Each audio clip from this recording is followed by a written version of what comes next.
Eto na nga mga chong, marami tayong basketball updates! Rondae Hollis Jefferson, kumpiyansa pa rin sa paparating na Game 5. Stephen Holt, ang X-Factor ng Barangay Ginebra ngayong PBA Finals. Nagsisimula na ngang makagawa ng positive impact itong si Stephen Holt para sa Barangay Ginebra ngayong PBA Finals. Nang dahil yan sa okay na ang kanyang pakiramdam dahil ni-reveal nga ni Coach Tim Cone na mayroong sakit si Stephen Holt sa nakalipas na first 2 games ng finals na nakaapekto sa kanyang overall play kontra TNT Tropang Giga, kung saan ang main task niya pa naman ay bantayan si Rondae Hollis Jefferson. Pero kung titignan yung statistics sa first 2 games ay hindi nga halata na mayroong sakit si Stephen Holt, kung saan nag-average siya ng 11 points, 6.3 rebounds, 2.7 assists at 1.7 steals per game. At sa kakatapos lang na Game 4 ay nakapagtala nga ito ng 18 points, 3 rebounds, 2 assists at ang pinaka-highlight sa kanyang laro ay ang kanyang 5 steals na napakalaki ng naitulong para sa Barangay Ginebra. Ayon pa nga kay Coach Tim ay hindi daw talaga naging maganda ang pakiramdam ni Stephen Holt noong Game 1 and Game 2, pero pinilit pa nga rin daw nitong maglaro. Pero ngayon ay okay na raw ang lagay ni Stephen Holt na naging dahilan kung bakit pumapasok na rin yung kanyang mga outside shots. Para sa akin mga chong ay itong si Stephen Holt ang X-Factor ng Barangay Ginebra ngayong PBA Finals kontra TNT Tropang Giga. Si Holt nga yung nagsisilbing import stopper ngayon ni Coach Tim Cone at nagawa niya yan buong elimination round hanggang semis. At ngayong finals naman ay unti-unti na ulit kumakagat yung depensa ni Stephen Holt dahil nagawa niya ngang mapigilan ang monster performance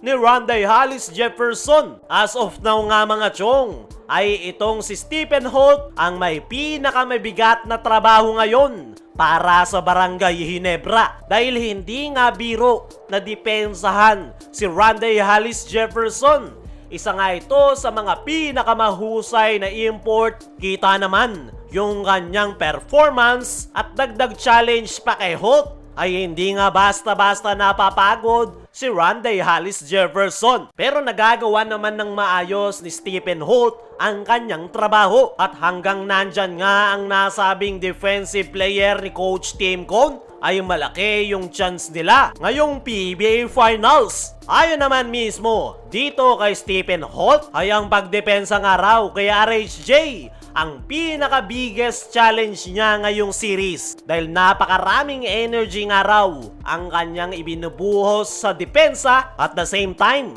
mentally at physically ang kinakailangan para sa kanyang one-on-one defense kontra kay RHJ. At kailangan niya nga rin daw maging aggressive offensively para matulungan ang kanyang koponan. Sa ngayon ay tabla na nga ang final series at expected na mas gigil na bumawi itong si RHJ sa paparating na Game 5 at talagang masusubukan ang depensa ni Stephen Holt. Pero ang mindset nga raw nitong si Holt ay depensa at depensa. Kinakailangan niya nga raw i-remind ang kanyang sarili na hindi siya po pwedeng ma-discourage once na makalusot sa kanya si RHJ. Para sa akin mga chong ay si Stephen Holt talaga ang isa sa susi ng Barangay Ginebra ngayong PBA Finals. Dahil kung magagawa niya ngang mapigilan o malimit man lang si RHJ ay napakalaki nga ng magiging impact niyan sa laro dahil malaking porsyento ng opensa ng TNT ay involved ang nasabing TNT import. Kaya naman nakasalalay nga ngayon kay Stephen Holt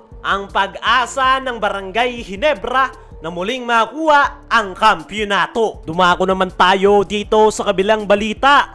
Rondae Hollis Jefferson, kumpiyansa pa rin sa paparating na Game 5. Ngayong final series nga mga chong ay mainit ang naging panimula ng TNT Tropang Giga sa pangunguna nitong si RHJ.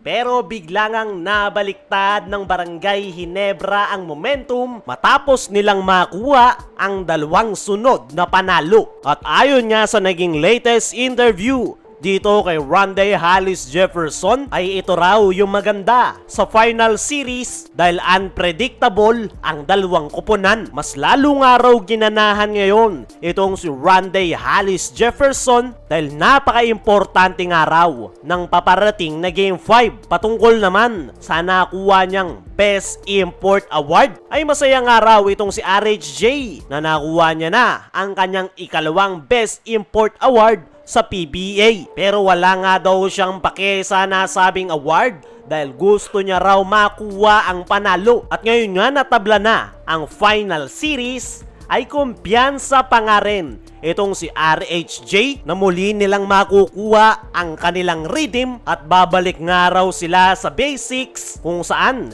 kinakailangan raw nilang mas higpitan ang kanilang depensa. Isa nga ang ipinapangako nitong si RHJ na kukuhanin nila ang kampyonato sa Barangay Ginebra. Ibibigay niya nga raw ang kanyang lahat ng makakaya para matulungan ang kanyang kuponan. Para sa akin mga chong, ay kaabang-abang ang paparating na Game 5. Dahil kung sino nga yung makakakuha ng panalo ay one step ahead para sa kanilang inaasam na kampyonato. At expected nga na bubuhos na itong si RHJ, lalo na't gigil na gigil itong makabawi. Pero hindi rin naman papayag dyan ang Barangay Ginebra, lalong-lalo na si Justin Brownlee. Kayo mga chong, ano ang masasabi nyo kay Rondae Hollis Jefferson, pati na rin sa X-Factor ng Ginebra na si Stephen Holt?